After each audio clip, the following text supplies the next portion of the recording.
Did this in the previous class. Now we all know an imaginary line equator which divides our globe in. We all know that equator is an imaginary line which divides our globe into northern hemisphere and southern hemisphere. An equatorial belt extends from 5 degree north and 5 degree south. Here you can see in this picture. Now we all know that at equator, or we can say from Tropic of Cancer and Tropic of Capricorn, we have already seen the torrid zone. So here it is the torrid zone. Here the sun rays are falling vertically almost throughout the year. So here the temperature is very high. Because of the hot temperature, the air also becomes hot and it rises up. As the air rises, we have already seen when the temperature is hot, the air also becomes hot and it starts rising up. So here the air starts rising up and the pressure is low because temperature and pressure are working opposite to each other. When temperature is high, pressure is low. So here at this equatorial belt, the temperature is very high due to the vertical sun rays. So here pressure is very low. So it gives rise to equatorial low pressure belt which extends from 5 degree north to 5 degree south. This give rise to this equatorial low pressure belt. So we have seen why this equatorial low pressure belt is formed. Now let's read from the text. Equatorial low pressure belt. The sun rays can be perpendicular between the Tropic of Cancer and Tropic of Capricorn. So the temperature is higher in this region. Hence, air in this region gets heated, expands and becomes lighter.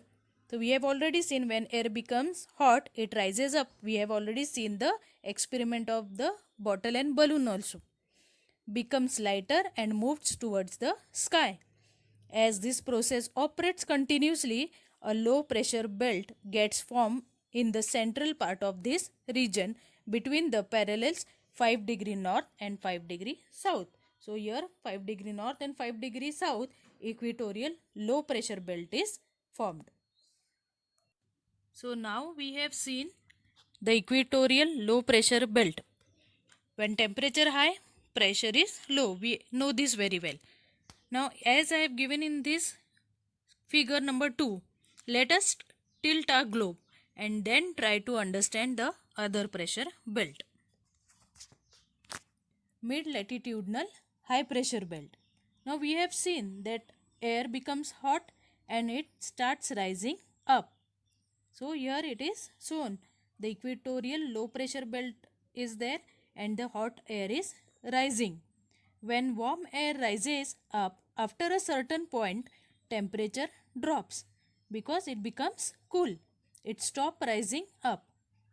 As it is cooler, it is obstructed at tropopause.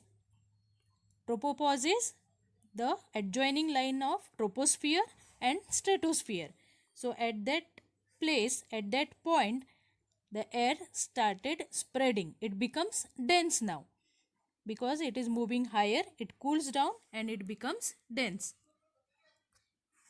So it was moving and now it has become dense and it is spreading towards the both ends, that is south pole and north pole. In this direction the air is moving.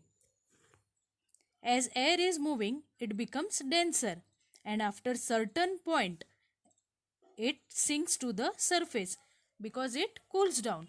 And in the second figure you can see it becomes cool and again it is sinking down. That means getting towards the surface, because we have already seen that hot air rises and the cold air it sinks, it comes down on the surface. So till here it covers certain area and then it is coming down. So at around 30 degree north and 30 degree south we have this sinking air. This sinking air is cool, so it forms high pressure. So it's a subtropical high pressure belt. So because of this, now air is rising up, it is moving towards both the poles, and as it becomes cool, it is again coming down. So in this way, these currents which form a circular path, it is called conventional current. It is coming down, again it will be moving to the other sides, and then the circle is formed. It is called the conventional currents. So, because of these region lie outside the tropical region, at the same time adjoining the tropical region. So, here we have seen that the hot air which is rising up, then it is moving towards the polar regions, and as it cools down after certain area it covers, it is sinking down.